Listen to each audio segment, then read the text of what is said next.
Hey, and welcome to The Solid Verbal. Now would be a perfect time to consider subscribing. Yeah, that little subscribe button for year-round premium college football content. That's it. Here's the video. Enjoy. Subscribe.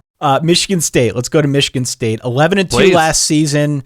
Last season obviously cemented whatever man love Michigan State had for Mel Tucker after they poached him away from Colorado late in the game. Love. Yeah, late in the game before the 2020 season. This was a team that went, 2-5 the first season, a plucky 2-5 in Mel Tucker's first year. Obviously, last season they came on strong. Felt like a little bit of pixie dust for Sparty, but they were aggressive in the portal. Those moves paid dividends. It ended up being damn impressive. I love Mel Tucker. So it was jarring for me to go back and look at what people were saying and what Vegas was saying specifically about Michigan State. 7.5 is the over-under here, expecting kind of a big step down. I don't think they're getting to 10 wins again like they did last season, but I don't see them losing 5 games with what they've got coming back. Not with what looks like a very logical and smart and practical offseason plan by Mel Tucker to address what they needed to do. So Okay. I think if you look at this objectively, it makes a lot of sense how he approached the offseason, and 7.5 to me is like, oh my gosh, talk about disrespect. Ever the story with Michigan State, disrespect, right? Like, Of course. this is another one of those instances here. In many ways, the preview for State is very similar to Penn State because there are questions along the offensive line. There are questions about what the defense is going to look like. Can they get better? Can they, that type of thing here. We'll start with the offensive side of things, I guess. I think the line here, the offensive line here, is a much bigger mess than at Penn State, if I'm going to draw that comparison. Okay. It's so bad that they had to modify their spring game to account for the fact that they didn't have enough linemen. All right. That's how bad it is.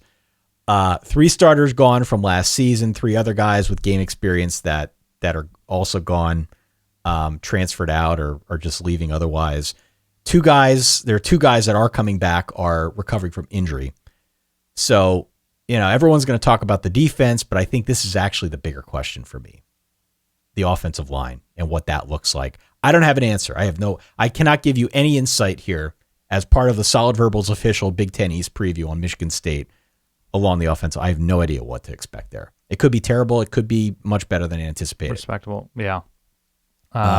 Otherwise, like, the talent's great on offense, like, not great, but good enough on offense. Peyton Thorne, good year, should be better. Mel Tucker hit the portal hard again. Jarek Broussard and Jalen Berger come over from Colorado and Wisconsin, respectively. 2 really good running back transfers there. Elijah Collins is still there, by the way. I feel like he's approaching John Stocco levels of eligibility. Sure. But, they've got enough at running back. Jalen Naylor is gone at receiver, but the rest of the receiver room's back. So they'll be fine. But the line's the biggest question of this team. I'll say it. So you're wondering why they're being disrespected in the manner in which they are, but you have questions about their offensive line. You hope they get better against the pass, but you're not positive they will. I didn't get to that yet. I did not get to that yet. And so we are dealing with a team who I don't think it can be argued why they were as successful as they were last year on offense, but it was because of Kenneth Walker hitting home runs behind an at least pretty good line that you don't believe exists anymore. It may not exist anymore. No, it may not exist anymore. Kenneth Walker, not in East Lansing, That's correct. As per my memory. Kenneth Walker, not with East. I think that might be some part of the reason why 7.5 is the over-under. But 7.5 assumes that they're losing to Ohio State and Wisconsin, both at home, as well as Michigan, as well as Penn State on the road, plus one other game. Maybe Washington on the road, maybe Minnesota at home, maybe Illinois on the road, or some other dumb one. Yeah. I don't believe we're going to see that level, that step back from a Mel Tucker team. I think they're always going to be motivated. They're always going to play whistle to whistle. That's just the kind of coach this guy is. So if you're assuming the bottom's going to fall out because of that offensive line, because of questions about pass defense in general, okay, right. That's logical enough.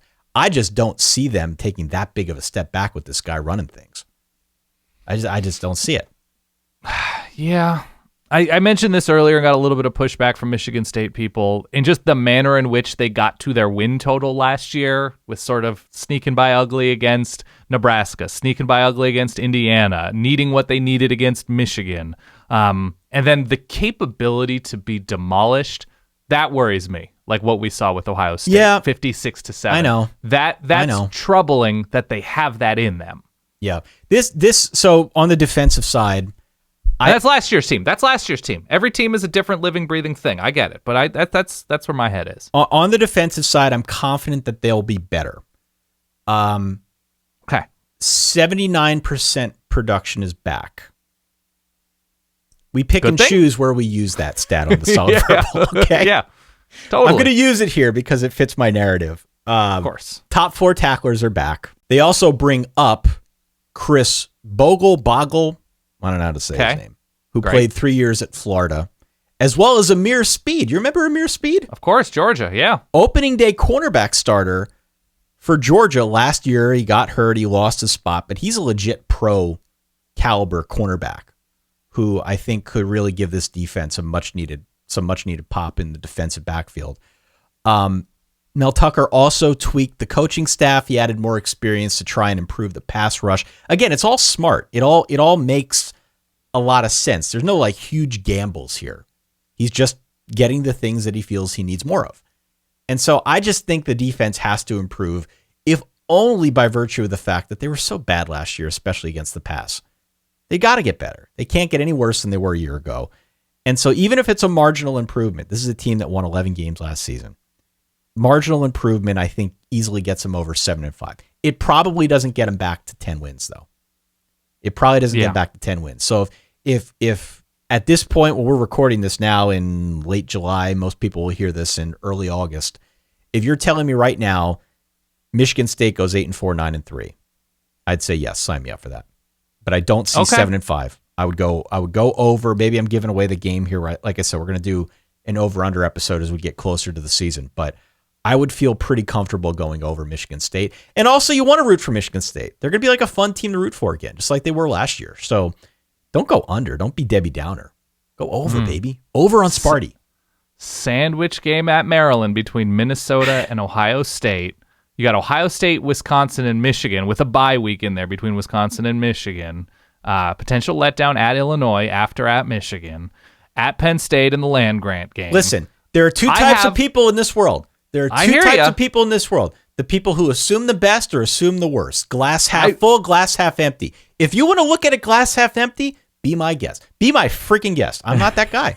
I am not that. The world has enough bad news in it on a day-to-day basis. You don't need me to throw cold water on Michigan State. I'm not going to do it. I want the over. Okay. I want that over. I'm just saying, I see it. I apologize that this is not a Nicolas Cage movie. I just see the Michigan State experience this fall is maybe more of an uncut gems, that there's always going to be this anxiety about the razor-thin margins involved with every decision and every moment that is going to give Sparty fans some palpitations along the way. That like, well, they beat Illinois by 1. They beat Maryland by 2.